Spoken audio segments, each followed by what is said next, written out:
दिएको छ। पहिला भगवानको नाम उच्चारण गरौं। सच्चिदानन्द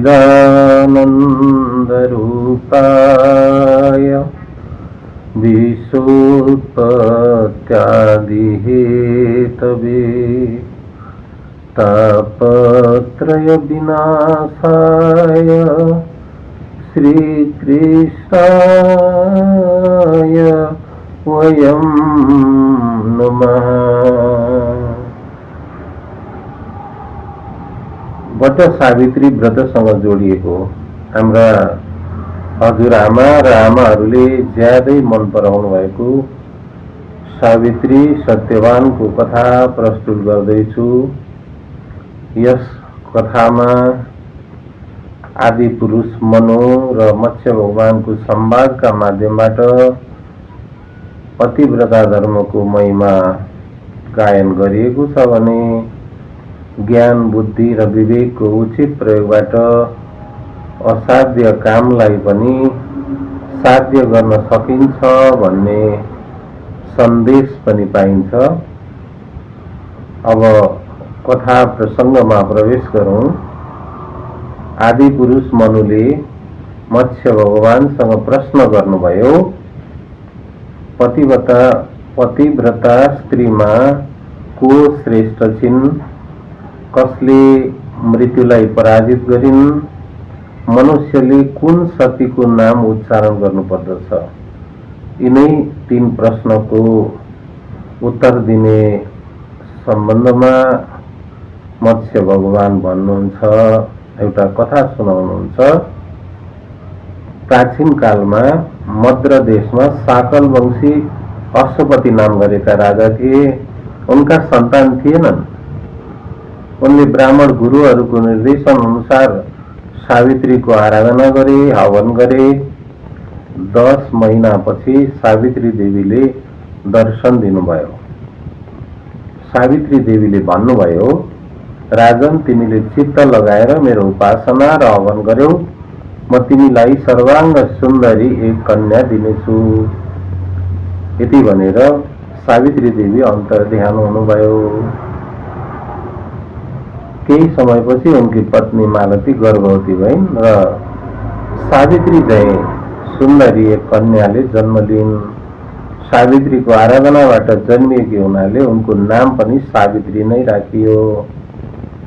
एक्लो सन्तान भएकीले उनी मातापिताको लाड प्यारमा हुर्किइन्।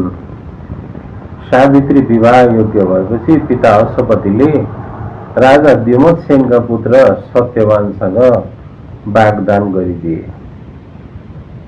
वाग्दान त गरिदिए, तर विवाह हुनु अगाडि नै नारदजीले भन्नुभयो, राजन, तिमीले जसलाई कन्यादान गर्न खोज्दैछौ उसको आयु 1 वर्ष मात्र बाँकी छ। यो कुरा थाहा पाएर अश्वपतिलाई नमिठो त लाग्यो, तर वाग्दान गरिसकेको हुनाले जे सुकै होस् भनेर सत्यवानसँग सावित्रीको विवाह गरिदिए। बिस्तारै राजा द्युमत्सेन तथा रानी दुवै दृष्टिविहीन भए। राजा दृष्टिविहीन भएपछि शत्रुले पराजित गरिदियो। भागेर वनमा गएर कुटी बनाएर बस्थे। सावित्री मन लगाएर पति र सासू ससुराको सेवा शुश्रूषा गर्थिन्। सत्यवानको मृत्यु हुन 4 दिन मात्र बाँकी थियो। सावित्रीले पतिको आरोग्यका लागि त्रिरात्र व्रत गरिन्। सत्यवानलाई भने आफ्नो मृत्युको सुइँको सम्मतिएन। 4थो दिन सरानै सत्यवान वनमा दाउरा, फलफूल र कुश खोज्न हिँडे। मनमा पतिको सम्भावित मृत्युको कष्ट बोकेकी सावित्री बाहिर प्रकट नगरी सत्यवानको पछि लागिन्। सुन्दर वन तथा चराचुरुङ्गीको अवलोकन गर्दै र कुराकानी गर्दै उनीहरू जंगलमा हिँड्दै थिए। सत्यवानले भने, सावित्री, तिमी एकछिन यो रुखको फेदमा विश्राम गर, म अलिकति दाउरा जम्मा गर्छु। तर सावित्री उनलाई एक पल पनि आँखाबाट ओझेल पार्न चाहन्नथिन्। उनले भनिन्, एवमेतत् करिष्यामि मम दृष्टिपथ त्वया दूरं कान्तन कर्तव्यो विभेमि गहने बने। हे कान्त, म हजुरले भनेको सबै कुरा मान्छु, तर हजुर मेरो दृष्टिबाट टाढा जाने कुरा नगर्नुहोस्। मलाई यो घनघोर जङ्गलमा एक्लै बस्न डर लाग्छ। मत्स्य भगवान भन्नुहुन्छ, दाउरा काट्दा काट्दै काशी सत्यवानको टाउको दुख्न थाल्यो। सत्यवानले सावित्रीलाई भने, सावित्री, टाउको दुखेर मलाई असह्य पीडा भएको छ। म तिम्रो काखमा शिर राखेर एकछिन आराम गर्छु। सत्यवानले आँखा चिम्लिएपछि सावित्रीले सामुन्नेमा धर्मराज आएको देखिन्। धर्मराजले सत्यवानको शरीरबाट अङ्गुष्ठ परिणामको पुरुषलाई आफ्नो पासले बाँधेर दक्षिणतिर लान थाल्नुभयो। सावित्री पछ्याउँदै गइन् र धर्मराजलाई धर्मसङ्गत कुराहरू भन्न लागिन्। माताको भक्तिबाट यही लोक, पिताको भक्तिबाट मध्यम लोक र गुरुको शुश्रूषाबाट ब्रह्मलोक प्राप्त हुन्छ भनिन्छ। तिनको भक्ति र सेवा शुश्रूषा गर्ने मेरा धर्मात्मा पतिलाई छाडिदिनुहोस्। धर्मराज भन्नुहुन्छ, तिमीले ठिक भन्यौ, तर यिनको आयु पूरा भएकाले यिनलाई छोड्न मिल्दैन। तिमीलाई कष्ट हुन्छ, तिमी फर्केर जाऊ। सावित्री भन्छन्, मितं ददाति पिता मितं भ्राता मितं सुतः अमितस्य प्रदातारं भर्तारं का न पूजयेत्। पिताले अलिअलि दिनुहुन्छ, दाजुभाइले अलिअलि दिन्छन्, छोराले अलिकति दिन्छन्, तर पतिले सर्वस्व दिनुहुन्छ। यस्ता पतिलाई छोडेर म कहाँ जाउँ? धर्मराजले भन्नुभयो, हे साध्वी, तिम्रो कुराबाट म प्रसन्न भएँ। सत्यवानको प्राणलाई छाडेर अरू कुनै वरदान माग अनि फर्केर जाऊ। सावित्री भन्छन्, विनष्ट चक्षुषु राज्यं चक्षुषा सहकारय च्युतराष्ट्रस्य धर्मज्ञ ससुरस्य महात्मनः। मेरा ससुरा राज्य च्युत हुनु भएको छ। सासु ससुरा दुवै दृष्टिविहीन हुनुहुन्छ। उहाँहरूलाई राज्य र दृष्टि दुवैबाट सम्पन्न गरिदिनुहोस्। धर्मराजले भन्नुभयो, तिम्रा दुवै इच्छा पूर्ण हुनेछन्। तिमी धेरै टाढा आइसक्यौ, अब तिमी फर्केर जाऊ, मेरो काममा बाधा नपुर्याऊ। सावित्री फेरि भन्छन्,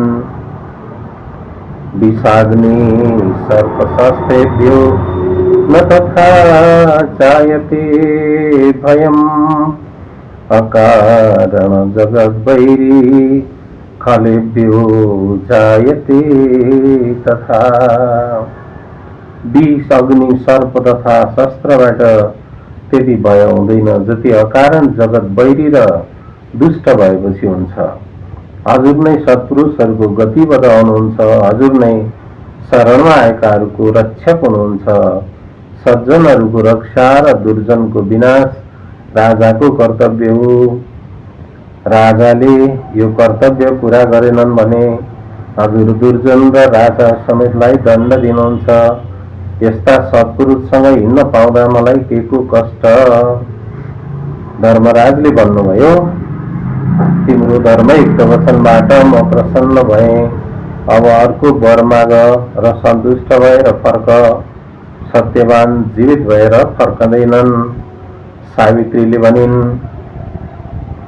सहोदराणां भातॄणां कामयामि शतं विभो अनपत्य पिता प्रीतिं पुत्र लाभात् प्रयातु मे।